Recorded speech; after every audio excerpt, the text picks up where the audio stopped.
بسم الله الرحمن الرحيم. الحمد لله رب العالمين. اللهم صل على محمد وعلى آل محمد كما صليت على إبراهيم وعلى آل إبراهيم إنك حميد مجيد. الحمد لله.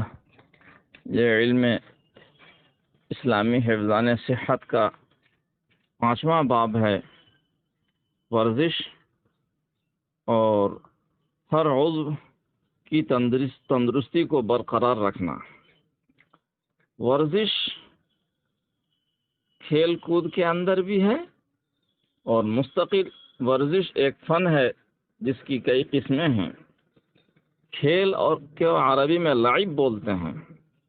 لعب کا لفظ قرآن مجید میں 15 مرتبہ آیا ہے۔ مثلا سورہ یوسف کی 12 نمبر آیات میں ہے، اعوذ باللہ من الشیطان الرجیم ارسلہ معنا غدا یرتع ویلعب وإنا له لحافظون۔ اسلام میں تندرست جسم کی اور جسمانی طاقت کی کافی اہمیت ہے۔ حدیث میں ہے، ان لجسدک علیک حقا، بخاری شریف کتاب التہجد میں یہ حدیث موجود ہے۔ حدیث میں ان ورزشوں کا تذکرہ ملتا ہے۔ سیرت کے اندر ثابت ہے کہ رسول اللہ صلی اللہ علیہ وسلم کی طرف سے اور صحابہ کرام کی طرف سے دوڑنا اور دوڑنے کی مسابقت، تیرنا،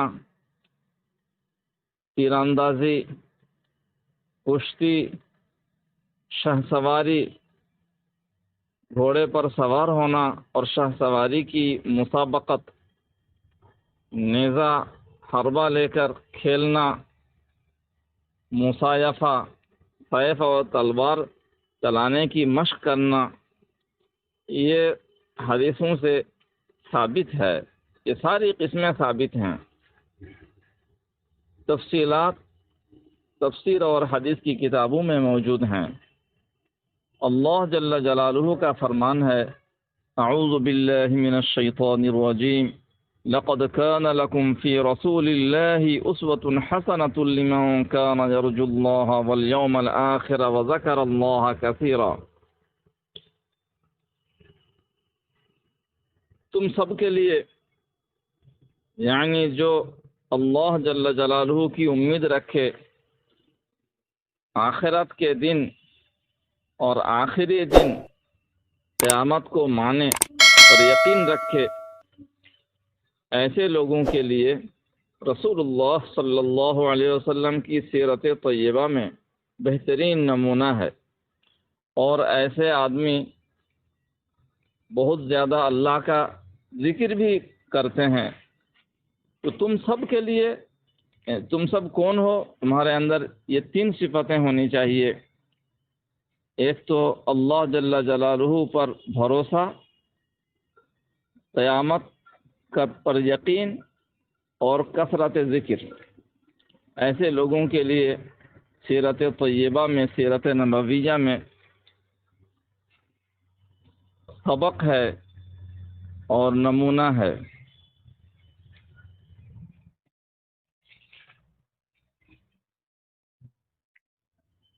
مشکات شریف 336 نمبر صفحے میں مسلم شریف کے حوالے سے ایک حدیث ہے، عن عقبة بن عامر رضی اللہ عنہ قال سمعت رسول اللہ صلی اللہ علیہ وسلم وهو على المنبر يقول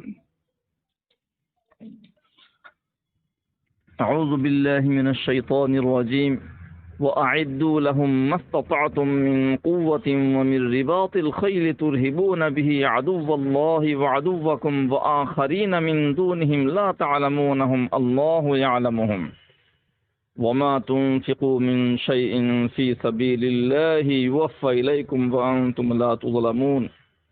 سورہ انفال آیت نمبر 60۔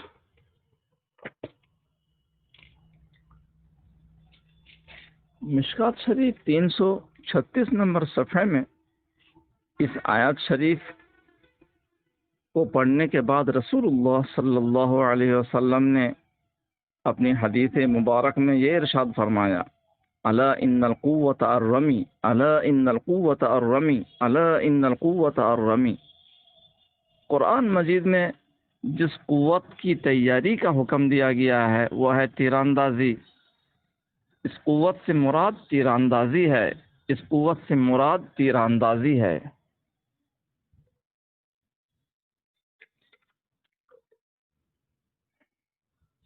عن سلامة بن الأكوع رضي الله عنه قال خرج رسول الله صلى الله عليه وسلم على قوم من أسلم يتناضلون بالسوق فقال ارموا بني إسماعيل فإن أباكم كان راميا۔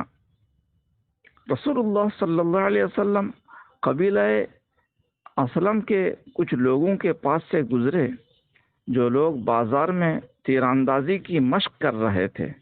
رسول اللہ صلی اللہ علیہ وسلم نے فرمایا، بنی اسماعیل تیر پھینکو، تیر اندازی کی مشاقی کرو، اس لیے کہ تمہارے والد اسماعیل رامی تھے، تیر انداز تھے۔ یہ حدیث بخاری میں ہے اور بخاری کے حوالے سے مشکات شریف کے اندر 336 نمبر صفحے میں ہے۔ اسی طریقے پر بخاری شریف کے حوالے سے مشکات شریف کے اسی صفحے میں یہ حدیث بھی ہے، عن عبداللہ بن عمر رضی اللہ عنہما ان رسول اللہ صلی اللہ علیہ وسلم سابق بین الخیل التي اضمرت من الحفیاء وعمدها ثنیۃ الوداع وبینهما 6 اميال وسابق بین الخیل التي لم تضمر من الثنیۃ الى مسجد بنی الزریق وبینهما میل، متفق علیہ۔ اب یہ عبداللہ بن عمر رضی اللہ عنہما سے مروی ہے کہ رسول اللہ صلی اللہ علیہ وسلم نے مسابقہ کرایا ان خیلوں کے درمیان، ان گھوڑوں کے درمیان جو چھریرے تھے۔ چھریرے گھوڑوں کے درمیان مسابقہ کرایا حفیہ نامی جگہ سے، اور اس کی منزل تھی ثنیۃ الوداع نامی جگہ، بیچ میں 6 میل کا فاصلہ تھا۔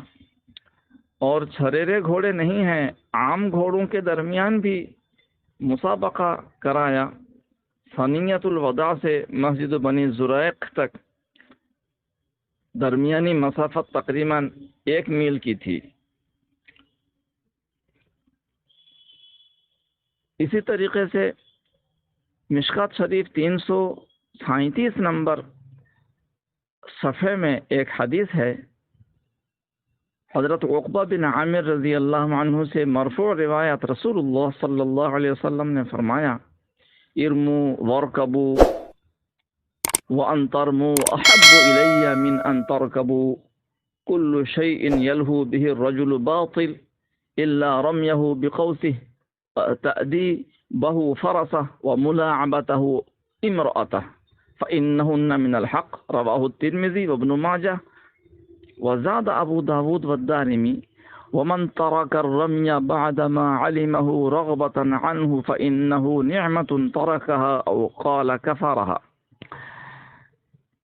حضرت عقبہ بن عامر رضی اللہ عنہ سے مروی ہے، رسول اللہ صلی اللہ علیہ وسلم نے ارشاد فرمایا، تیر اندازی کرو اور شہ سواری کرو، گھوڑے پر سوار ہونے کی مشق کرو، اور تیر اندازی میرے نزدیک شہ سواری سے زیادہ پسندیدہ ہے۔ انسان جو کھیل کود کرتا ہے باطل ہے، بیکار ہے، سوائے اس کے کہ کمان سے تیر اندازی کرے، گھوڑے کو تعلیم دے اور اپنی اہلیہ کے ساتھ ملاعبت کرے۔ یہ حق کھیل ہیں یہ تینوں۔ ترمذی، ابن ماجہ، ابو داود کے حوالے سے مشکات شریف میں یہ حدیث ہے، 337 نمبر صفحہ۔ اسی طریقے سے اسی صفحے میں اور ایک حدیث ہے، مسابقہ کن کن جانوروں میں درست ہے، تیر اندازی میں، گھوڑوں میں اور اونٹوں میں۔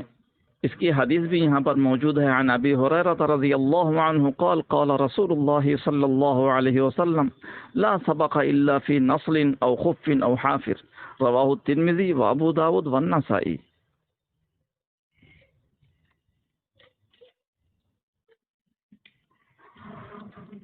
حضرت عطا ابن ابی رباح فرماتے ہیں کہ میں نے حضرت جابر ابن عبداللہ اور جابر ابن عمیر رضی اللہ عنہما کو دیکھا، دونوں تیر اندازی فرما رہے ہیں۔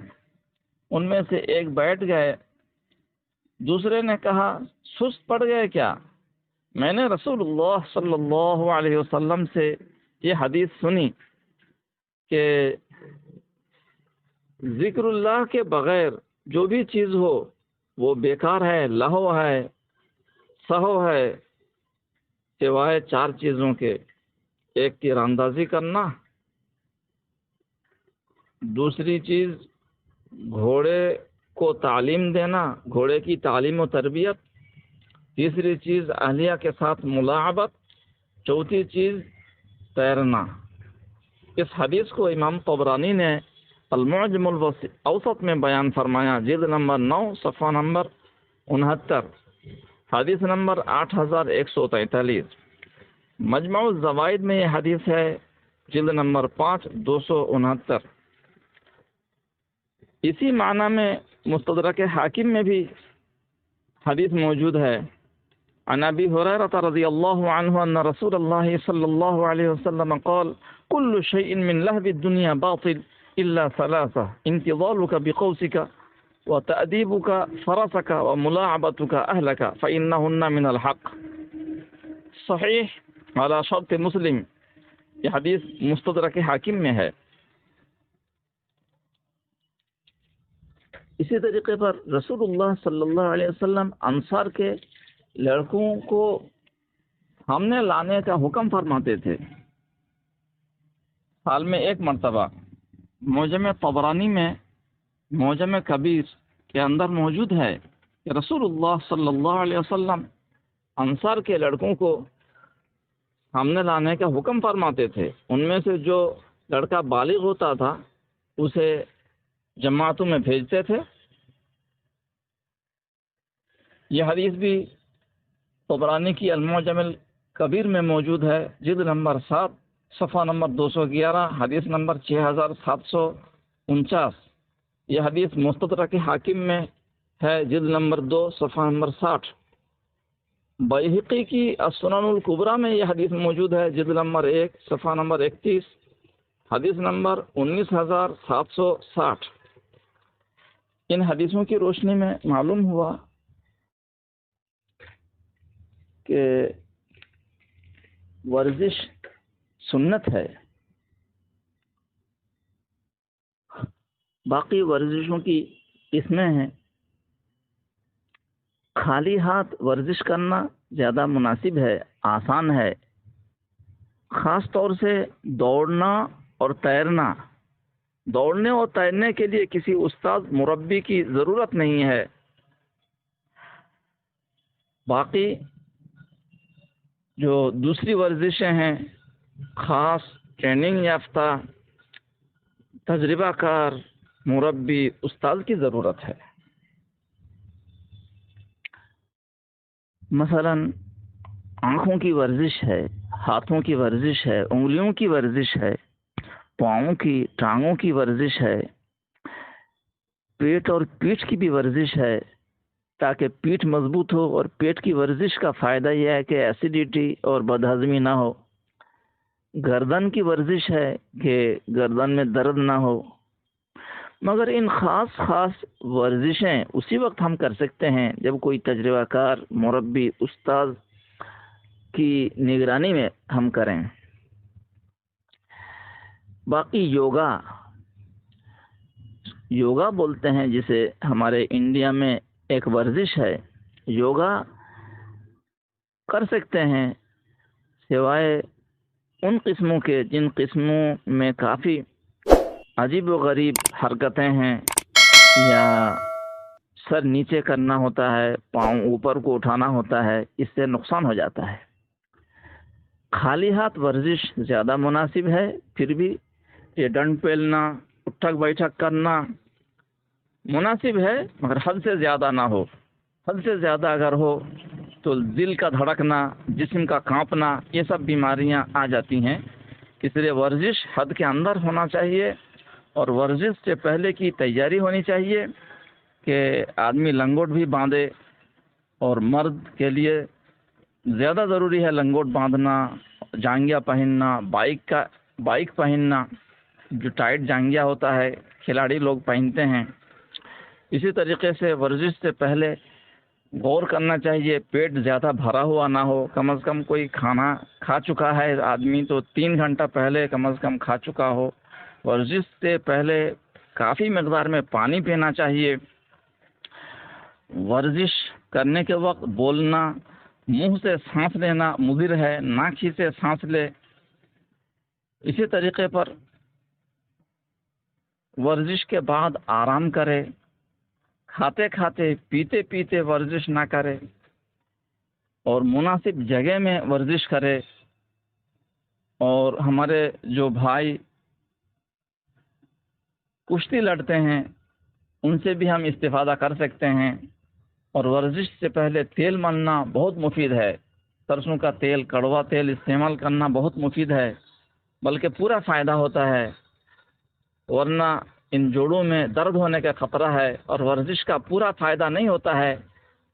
لہذا ورزش سے پہلے کافی مقدار میں پانی پینا چاہیے، بدن میں سرسوں کا تیل استعمال کرنا چاہیے، اور لنگوٹ باندھنا اور ٹائٹ جانگیا پہننا بہت ضروری ہے، یہ 3 چیزیں۔ باقی جم کرنا، جسے لوہا لکڑ اٹھا کر کے جو ورزش کرتے ہیں، بدن جلدی پھول جاتا ہے، اس سے دماغ کو اور حافظہ کو نقصان پہنچتا ہے، بینائی کو بھی نقصان پہنچتا ہے، باریک رگیں موٹی ہو جاتی ہیں، بڑھاپے میں آدمی کو تکلیف ہوتا ہے، پورے بدن میں درد ہوتا ہے۔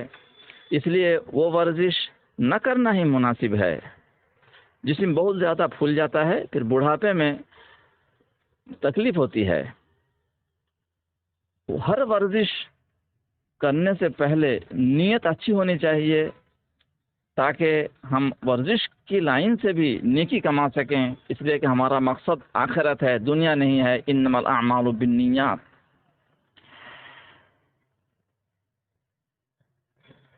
اگر اس میں مزید باتیں ہوں تو انشاءاللہ بعد میں پیش کریں گے۔ یہ 5واں باب ہے، جس میں ورزش بھی ہے اور ہر عضو کو تندرست رکھنے کے طریقے بھی موجود ہیں۔ ہر عضو کو کیسے تندرست رکھیں گے، دماغ کی باتیں، حافظہ کو مضبوط اور تیز رکھنے کی باتیں ہو چکی ہیں۔ آنکھیں کیسے ہم درست رکھیں، بینائی تیز رہے، اس کی کچھ باتیں ہو چکی ہیں۔ دانت، گلا کے سلسلے میں کچھ باتیں انشاءاللہ عرض کریں گے۔ اللہ جل جلالہ ہمیں ہر کام رضا الہی کی غرض سے کرنے کی توفیق عطا فرمائیں۔ وما علینا الا البلاغ المبین۔